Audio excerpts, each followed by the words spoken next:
Hello à toutes, je suis Estelle B, avocate en droit des affaires et en droit des sociétés. Bienvenue sur l'Horreur, le podcast où on parle de droit, de business et surtout de vous. J'ai décidé d'inaugurer dans le podcast des épisodes dits cas clients pour vous donner les bons réflexes si vous vous retrouvez dans cette situation. Et donc aujourd'hui, je vous partage un cas client, donc un vrai, une histoire, comme j'en vois régulièrement au cabinet, une histoire de promesses, de projets excitants et de dangers invisibles. Je vous parle d'Annie, coach business, ultra compétente, sollicitée par un de ses clients pour devenir associée dans une start-up en IA. Et je vous explique pourquoi, sans audit de préassociation, elle aurait pu travailler gratuitement, sans protection et au beau milieu d'un conflit d'associés. Parce que oui, le sujet, c'est ça, dire oui sans lire trop vite, ça peut vous coûter très cher, très vite. Alors, Annie pensait effectivement vivre une opportunité en or comme ça peut l'arriver à nombreux de mes clients. Annie est coach business avec un vrai passé de chef de projet en automatisation, son client une start-up tech ambitieuse dans l'IA et ravie de ses prestations.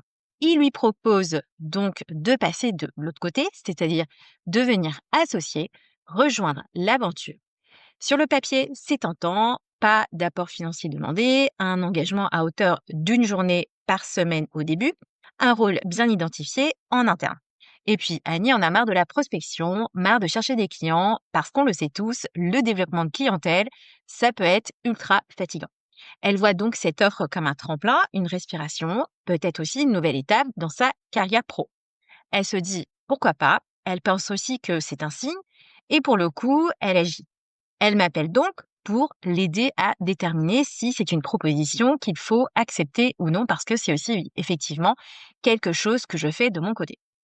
Et pour le coup, je lui ai proposé une nouvelle offre que je viens de créer pour le cabinet. Il s'agit de l'audit de préassociation, un outil indispensable à mon sens et souvent sous-estimé pour toutes celles qui s'apprêtent à s'associer.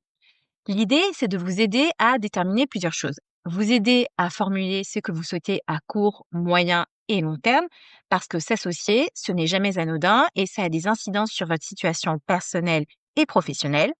Vous aider à regarder objectivement si les conditions de la proposition sont bonnes ou non, et plus particulièrement sur la partie financière, rémunération, dividendes, etc. Et surtout, vous aider à comprendre la documentation juridique qui peut être compliquée à appréhender et qui est trop souvent peu lue par mes clients dans ce genre de dossier. Et là, dans le cas d'Annie, très vite, on relève plusieurs signaux d'alerte. Pas d'action, juste une promesse d'obtenir des actions. Annie pensait devenir associée tout de suite. Mais ce que le client lui proposait, ce n'était pas des actions, mais uniquement une possibilité de se voir attribuer dans le futur des actions. Autrement dit, un engagement un peu flou, conditionné, sans aucune garantie de réalisation et le pire, à la discrétion des associés fondateurs. Et ça fait une sacrée différence parce qu'elle aurait pu bosser des mois sans jamais rien détenir juridiquement parlant. Ensuite, autre signaux d'alerte, zéro rémunération prévue. Aucune clause ne précisait sa rémunération et par ailleurs, aucune discussion n'avait été initiée sur le sujet au moment où les associés fondateurs lui avaient proposé de s'associer. Et non, être associé ne veut pas dire être payé tout de suite pour son travail. On peut détenir des parts sans versement de revenus et on peut travailler sans salaire si ce n'est pas expressément prévu. Et devinez quoi, dans le cas d'Annie, c'était clairement le cas. Autre signal d'alerte, un rôle flou, aucun moyen octroyé. Alors, je rappelle, Annie devait devenir chef de projet automatisation dans cette start-up justement, mais sans budget, sans équipe, sans moyens pour atteindre ses objectifs. Et c'était d'autant plus important d'en discuter parce que la start-up s'apprêtait à lancer une V1 de leur projet en comptant sur ma cliente Annie. Et donc, en réalité, c'était plutôt un espèce de titre sans réelle substance. Vous voyez, c'était un peu comme une fiche de poste sans vraiment une vraie réflexion à avoir derrière sur comment faire pour faire en sorte que justement Annie puisse atteindre ses objectifs. Autre sujet, donc des doutes sérieux sur la question de la propriété intellectuelle. Et donc le projet IA reposait sur des briques développées par une myriade de prestataires, de développeurs. Alors, le problème, c'est que aucune clause dans les contrats ne garantissait que la start-up détiendrait bien les droits d'auteur ou la propriété intellectuelle. Donc, les fameuses actions que qu'Annie pensait obtenir auraient été des parts d'une société qui ne détiendrait elle-même pas ses propres assets. Autrement dit, aucune valeur. Donc, quel est l'intérêt pour Annie aujourd'hui de récupérer des actions dans une société qui, en fait, techniquement, ne détiendrait en réalité aucune technologie. Donc, et Dieu sait si c'est important, justement, dans ces boîtes dédiées à la tech. Et ensuite, enfin, cerise sur le gâteau, un conflit d'associés larvés que j'ai réussi donc à mettre en évidence parce qu'en posant quelques questions, je comprends également qu'il y a un risque de conflit entre les associés historiques, silencieux à date, mais potentiellement réels.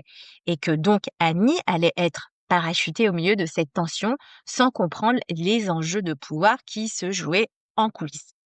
Et donc, ce qu'on a fait, c'est justement reprendre le lead. Et donc, on a pris une décision très simple, elle et moi, en travaillant ensemble. Donc, déjà, c'était de stopper clairement l'élan et de poser clairement les conditions de cette association. Tout d'abord, négocier une rémunération. On peut travailler effectivement pour une opportunité en devenant associé, mais encore faut-il que ce soit OK pour vous. Et en l'occurrence, dans le cas d'Annie, ça ne l'était pas.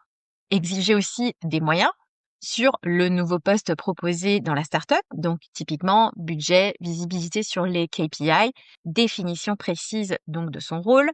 Troisième sujet, clarifier également son statut.